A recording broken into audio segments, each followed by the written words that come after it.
नमस्कार। कल भाजपा की केंद्र सरकार ने सीए लागू करने का नोटिफिकेशन जारी किया है। 10 साल देश पे राज करने के बाद ऐन चुनाव के पहले इन लोगों को सीए की बात करनी पड़ रही है। अगर 10 साल में कुछ अच्छा काम कर लेते तो शायद आज सीए की जगह अपने कामों पे वोट मांग रहे होते। आज देश के सामने सबसे बड़ी समस्या महंगाई और बेरोजगारी की है। किसी को भी घर चलाना मुश्किल हो रहा है, इतनी ज़्यादा महंगाई हो गई है, कमर तोड़ महंगाई हो रही है। उधर हमारे युवा दर दर की ठोकरें खा रहे हैं रोजगार के लिए, उनके ऊपर डंडे लाठियां बरसाई जा रही हैं। ऐसे में सरकार बेरोजगारी और महंगाई का समाधान ढूंढने की बजाय सीए की बात कर रही है, तो ये बड़े दुख की बात है। ये सीए आखिर है क्या? बीजेपी की केंद्र सरकार का कहना है कि 3 देश, बांग्लादेश, पाकिस्तान और अफगानिस्तान, इन 3 देशों के अल्पसंख्यक जो हैं वो अगर भारत की नागरिकता लेना चाहें तो उन्हें भारत की नागरिकता दे दी जाएगी।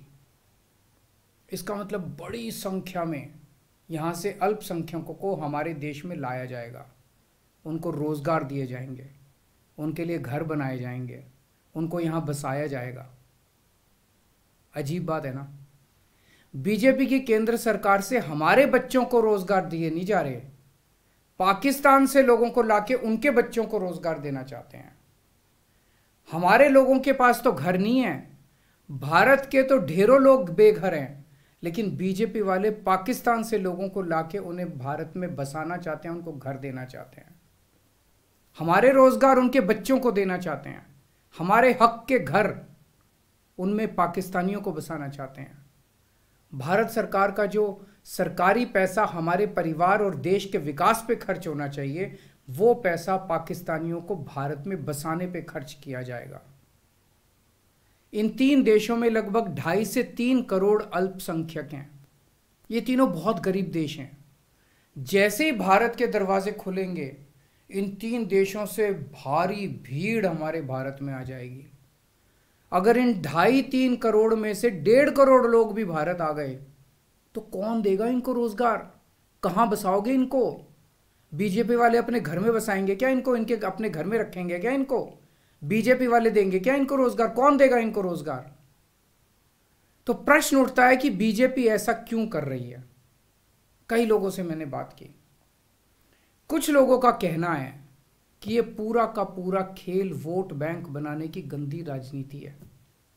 इन तीनों देशों से 1.5-2 करोड़ लोगों को अगर भारत ले आया गया और उनको चुन चुन के इस तरह से देश के अलग अलग भागों में बसाया गया, जिससे जहां जहां बीजेपी के वोट कम हैं वहां झुग्गियां डाल के अगर इन लोगों को वहां बसाया गया तो वहां बीजेपी का एक पक्का वोट बैंक तैयार हो जाएगा, बीजेपी के वोट बढ़ जाएंगे।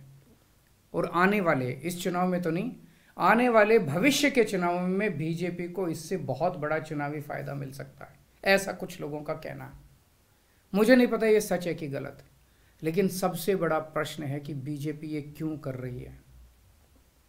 एक तरफ बीजेपी की हरियाणा सरकार हरियाणा के बच्चों को रोजगार देने में असमर्थ है। रोजगार के लिए हरियाणा सरकार अपने बच्चों को इजराइल भेज रही है। इजराइल में हम सब जानते हैं कि युद्ध चल रहा है, हमारे बच्चों को युद्ध में धकेला जा रहा है। अपने बच्चों को तो रोजगार है नहीं और पाकिस्तानियों को भारत लाके उनके बच्चों को रोजगार देना चाहते हो। मेरी तो ये बात बिल्कुल समझ से परे है। बीजेपी वाले पूरी दुनिया से बिल्कुल उल्टा चल रहे हैं। पूरी दुनिया में कोई भी देश अपने पड़ोसी देशों के गरीबों को अपने घर नहीं लाना चाहता। पड़ोसी देशों के लोगों को अपने देश में आने से रोकने के लिए पूरी दुनिया में हर देश तरह तरह के कानून बनाता है, बॉर्डर पे दीवारें लगाता है, बॉर्डर पे बिजली की तारें लगाई जाती हैं ताकि पड़ोसी देश का कोई भी व्यक्ति हमारे देश के अंदर ना आ सके। बीजेपी शायद अकेली पार्टी है पूरी दुनिया की जो पड़ोसी देश के गरीब लोगों को अपने देश में घुसाने के लिए दरवाजे खोल रही है, बिल्कुल उल्टा कर रही है। एक और बात है सोचने की, पिछले 10 सालों में 11 लाख से ज्यादा भारत के बड़े बड़े अमीर उद्योगपति और व्यापारी भारत छोड़ के चले गए। ये लोग भारत में फैक्ट्री चलाया करते थे, इंडस्ट्री चलाया करते थे, बड़े बड़े व्यापार किया करते थे, लाखों लोगों को नौकरी देते थे, रोजगार देते थे। ये बीजेपी की गलत नीतियों और उनके अत्याचार से तंग आके भारत छोड़ के चले गए। अगर बीजेपी को लाना ही है तो इन लोगों को वापस भारत लेके आओ ना, जो भारत छोड़ के चले गए। ये भारत आएंगे, इनके पास पैसा है, भारत में इन्वेस्ट करेंगे, नई नई फैक्ट्रियां खोलेंगे, नए नए व्यापार खोलेंगे, अपने बच्चों को रोजगार मिलेगा। ये क्या बदतमीजी है कि बांग्लादेश के, पाकिस्तान के और अफगानिस्तान के लोगों को हमारे देश में लाके बसाएंगे और उनको हमारे बच्चों के हक के रोजगार उनको देंगे। ये लोग कह रहे हैं कि 2014 के पहले आए हुए घुसपैठियों को इन नागरिकता दी जाएगी। ऐसा नहीं है, ये तो शुरुआत है। एक बार ये सिलसिला चालू हो गया, एक बार दरवाजे खुल गए तो फिर बहुत बड़ी संख्या में पाकिस्तानी और बांग्लादेश से लोग भारत में आने लगेंगे।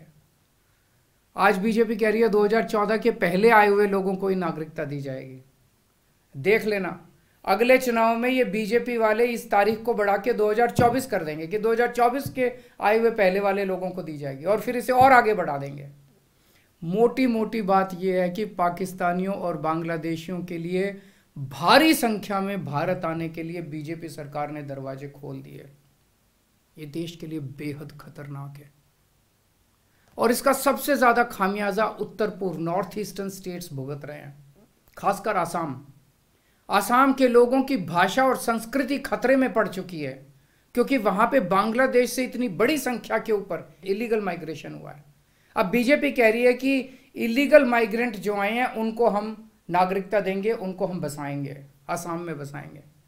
आसाम के लोग बहुत नाराज हैं।